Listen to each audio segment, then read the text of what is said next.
এক সকালে ব্যাংকের একটা SMS পেলেন, দেখলেন আপনার ক্রেডিট কার্ড দিয়ে রাতারাতি খরচ হয়ে গেছে লাখ টাকা। অথচ কার্ড তো আপনার কাছেই ছিল। চক্ষু চড়ক কাজ। কাস্টমার কেয়ারে ফোন দিয়ে জানলেন লেনদেন হয়েছে নিয়ম মেনেই। কিন্তু কিভাবে? ঠিক এমনটাই ঘটেছে স্ট্যান্ডার্ড চার্টার্ড ব্যাংকের 54 গ্রাহকের সাথে। গণমাধ্যমের খবর বলছে এসব গ্রাহক কার্ডে লেনদেন না করলেও প্রত্যেকের অ্যাকাউন্ট থেকে 50,000 টাকা করে খরচ হয়ে গিয়েছে। এভাবে 27 লাখ টাকা তুলে নিয়েছে প্রতারক চক্র। তাহলে ক্রেডিট কার্ড সুরক্ষায় কি করবেন জানাচ্ছি আমি সন্দীপ তীর্থ।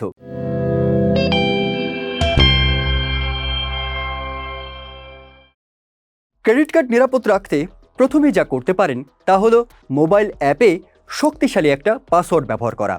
বড় ও ছোট হাতের অক্ষর, সংখ্যা, বিশেষ কিছু অক্ষর যেমন @, এগুলো ব্যবহার করে একটা শক্তিশালী পাসওয়ার্ড তৈরি করতে পারেন। পাসওয়ার্ড হিসাবে নিজের নাম, মোবাইল নাম্বার বা জন্মসাল এসব ব্যবহার করে হ্যাকারদের কাজ সহজ করে দেবেন না, কারণ হ্যাকারদের জন্য এই পাসওয়ার্ড ভাঙা কোনো ব্যাপারই না। মানিব্যাগে একসাথে অনেক কার্ড রাখা মোটেও নিরাপদ নয়। কোনো কারণে মানিব্যাগ খোয়া গেলে একসাথে অনেকগুলো কার্ড জালিয়াতির মতো বিপদে আপনি পড়তে পারেন। তাই মানিব্যাগে যত কম কার্ড ততই নিরাপদ আপনি। দোকানে পেমেন্ট করার সময় কার্ডটা অন্য কারোর হাতে ছাড়বেন না। একই সাথে জনমানবহীন জায়গায় এটিএম ব্যবহার করতেও থাকুন বাড়তি সতর্ক। টাকা তোলার আগে একটু খেয়াল করে দেখে নিন এটিএমের কার্ড ঢোকানোর জায়গায় বা কিপ্যাডের উপর কোনো সন্দেহজনক কিছু লাগানো আছে কিনা। পিন দেওয়ার সময় চারপাশটা একটু দেখে নিন, কেউ আপনার পিন দেওয়াটা দেখে ফেলছে না তো। আর অবশ্যই পিন দেওয়ার সময় হাত ঢেকে তারপর দিতে হবে। ফোন করে কেউ যতই গল্প দিক, যত লোভ বা যত ভয়ই দেখাক, সরাসরি কোনো তথ্য দেওয়া চলবে না। তাদের গল্প খুবই বিশ্বাসযোগ্য মনে হলে ব্যাংকে বা অফিসে গিয়ে যোগাযোগ করা যেতে পারে। কারো কথায় ফোনে কখনো কোনো অ্যাপ ইনস্টল করা যাবে না। অনিরাপদ অ্যাপ ব্যবহার আপনার মোবাইল এবং ক্রেডিট কার্ড দুটোরই হ্যাক হওয়ার সম্ভাবনা বহুগুণে বাড়িয়ে দেয়। কম্পিউটারে ব্যবহারের ক্ষেত্রে অ্যান্টিভাইরাস ব্যবহার করুন। অ্যান্টিভাইরাস ব্যবহার আপনার নিরাপত্তা বাড়িয়ে দেবে। যতই আঙ্গুল নিষ্পিস করুক, অজানা কোনো লিঙ্কে ক্লিক করা যাবে না। ব্যাংকের ওয়েবসাইটে যাওয়া প্রয়োজন, সরাসরি অ্যাড্রেস বারে ব্যাংকের ওয়েবসাইটের অ্যাড্রেস লিখে তারপর ব্যাংকের ওয়েবসাইটে যান। কার্ডের ট্রানজ্যাকশন লিমিট কমিয়ে রাখতে পারেন, তাহলে কখনো কার্ডটি জালিয়াতির শিকার হলে আপনি বড় কোনো আর্থিক ক্ষতির হাত থেকে রক্ষা পাবেন।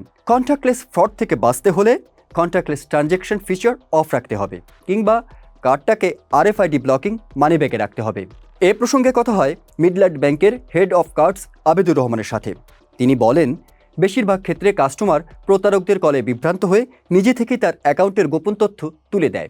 মূলত ক্রেডিট কার্ড ব্যবহারকারীর ফাইন্যান্সিয়াল লিটারেসির অভাবে এ ধরনের জালিয়াতির শিকার হয়। এখানে তো সবকিছুই ভেরিফাইড হচ্ছে ওটিপি দিয়ে। ফিনান্সিয়াল ট্রানজাকশন করার জন্য আমি একটা আলাদা নাম্বারই ব্যবহার করব, যে নাম্বারে আমার কোনো ইন্টারনেট থাকবে না। ফিনান্সিয়াল ট্রানজাকশন করব তখন সেটের ডেটা বন্ধ করে রাখবো। আমার কার্ডের যে সেটিং আছে সেই সেটিংসে কিন্তু আমি ই-কমার্স ট্রানজাকশন অন অফ করে রাখতে পারি। আপনি এই অ্যামাউন্ট ফিক্স করে দিতে হবে এই ফিনান্সিয়াল প্রতিষ্ঠান থেকে, যে সিঙ্গেল ট্রানজাকশন হায়ার অ্যামাউন্ট হতে পারবে না, এটা ছোট অ্যামাউন্ট হতে হবে। ই-কমার্স ট্রানজ্যাকশনের ক্ষেত্রেও জালিয়াতির ঘটনা দেখা যায়। প্রয়োজন না হলে ই-কমার্স ট্রানজ্যাকশন বন্ধ রেখে ক্রেডিট কার্ড নিরাপদ রাখা যেতে পারে। আর অ্যাড মানির ক্ষেত্রে লিমিট সীমিত করা যেতে পারে। এছাড়া মাঝে মাঝে পিন চেঞ্জ করা, কার্ডের CVV নাম্বারটাকে কালো স্টিকার দিয়ে ঢেকে রাখা, নিয়মিত স্টেটমেন্ট চেক করা, পাবলিক ওয়াইফাইতে কোনো ট্রানজ্যাকশন না করা ইত্যাদি পদক্ষেপ আপনার ক্রেডিট কার্ডকে রাখতে পারে নিরাপদ।